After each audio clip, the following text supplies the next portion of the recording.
Welcome to CuriousClicks. Today, we explore deep-sea hydrothermal vents and the evidence behind its most surprising mystery. Why do chimney-like structures grow on the seafloor where superheated fluid meets cold seawater? That is the puzzle this documentary will solve. Before the history, we need to understand the physical problem, then follow the mechanism and the evidence until the answer becomes visible. Start with the scale of the problem. Vent growths on the order of 30 cm 1 ft per day have been recorded. 12. An April 2007 exploration of the deep-sea vents off the coast of Fiji found those vents to be a significant source of dissolved iron, sea iron cycle. 13. Black smokers and white smoker-setted extinct smokers. Some hydrothermal vents form roughly cylindrical chimney structures. That sets the scale of the problem the rest of the explanation has to solve. Start with the scale of the problem. On a subsequent dive on April 21, William Normark and Thierry Judo discovered the high-temperature vents emitting black mineral particle jets from chimneys, the black smokers. 99. Following this, MacDonald and Jim Aiken rigged a temperature probe to Alvin to measure the water temperature at the black smoker vents. That sets the scale of the problem the rest of the explanation has to solve. Start with the scale of the problem.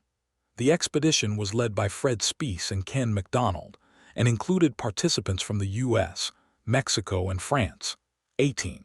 The dive region was selected based on the discovery of seafloor mounds of sulfide minerals by the French CYAMEX expedition in 1978.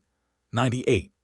Prior to dive operations, expedition member Robert Ballard located near-bottom water temperature anomalies using a deeply towed instrument package. That sets the scale of the problem the rest of the explanation has to solve. Start with the scale of the problem. High-temperature hydrothermal vents, the black smokers, were discovered in spring 1979 by a team from the Scripps Institution of Oceanography using the submersible Alvin. That sets the scale of the problem the rest of the explanation has to solve. Start with the scale of the problem. That changed in 1988 when they were discovered to carry episymbionts, 54. Since then, other organisms at vents have been found to carry episymbionts as well, 55, such as Lepidodryles fusensis. 56. Furthermore, while some symbionts reduce sulfur compounds, others are known as methanotrophs and reduce carbon compounds, namely methane. That sets the scale of the problem the rest of the explanation has to solve. Start with the scale of the problem.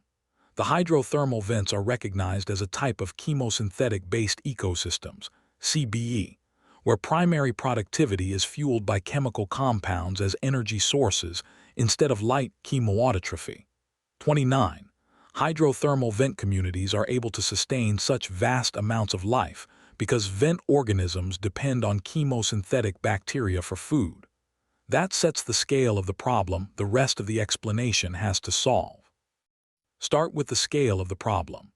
This mining was carried out at the Eisner Hole Cauldron Vent field within the hydrothermally active Bakark Basin, known as the Okinawa Trough, which contains 15 confirmed vent fields according to the Entourage Vents database. That sets the scale of the problem the rest of the explanation has to solve. Start with the scale of the problem. While seawater is a relatively oxidizing fluid, hydrothermal vent fluids are typically reducing in nature.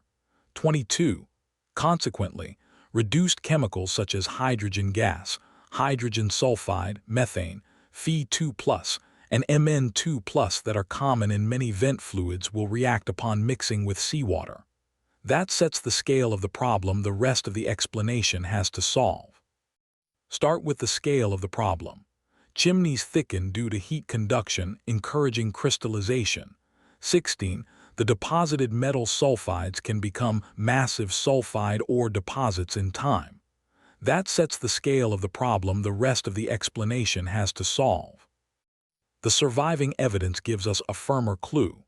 Hydrothermal vents, in some instances, have led to the formation of exploitable mineral resources via the deposition of seafloor massive sulfide deposits. Its value is that this is evidence we can inspect, not a detail added merely for atmosphere. Now follow the mechanism one step at a time.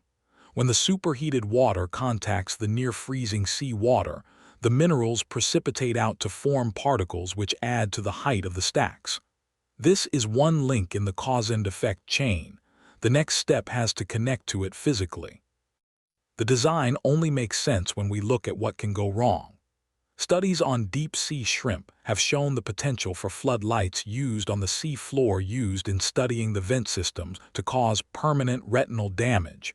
119, warranting fur that gives the design a real boundary and shows what the successful system had to resist. This is also where the evidence has limits. In 2018, a separate meteorite study found that organic molecules, the carbon-containing building blocks of life, although not necessarily evidence of life itself, could have formed on Mars through battery-like chemical reactions. That limit matters as much as the conclusion. A mature reconstruction should not claim more than the evidence supports. This is also where the evidence has limits. Black smokers are formed in fields hundreds of meters wide when superheated water from below Earth's crust comes through the ocean floor. Water may attain temperatures above 400 degrees C, 752 degrees F. This water is rich in dissolved minerals from the crust, most notably sulfides. That limit matters as much as the conclusion. A mature reconstruction should not claim more than the evidence supports. This is also where the evidence has limits. These vents also tend to have lower temperature plumes probably because they are generally distant from their heat source. Black and white smokers may coexist in the same hydrothermal field, but they generally represent proximal close and distal distant vents to the main upflow zone, respectively. That limit matters as much as the conclusion. A mature reconstruction should not claim more than the evidence supports. Return to the original question. Why do chimney-like structures grow on the seafloor where superheated fluid meets cold seawater? The answer is not one magical component. The evidence shows how the relevant parts of deep-sea hydrothermal vents work together under real constraints. How seawater circulates through hot ocean crust and returns as mineral-rich hydrothermal fluid that is the useful engineering story. A chain of causes that can be inspected, tested, and explained. Thank you for watching. Please subscribe to CuriousClicks.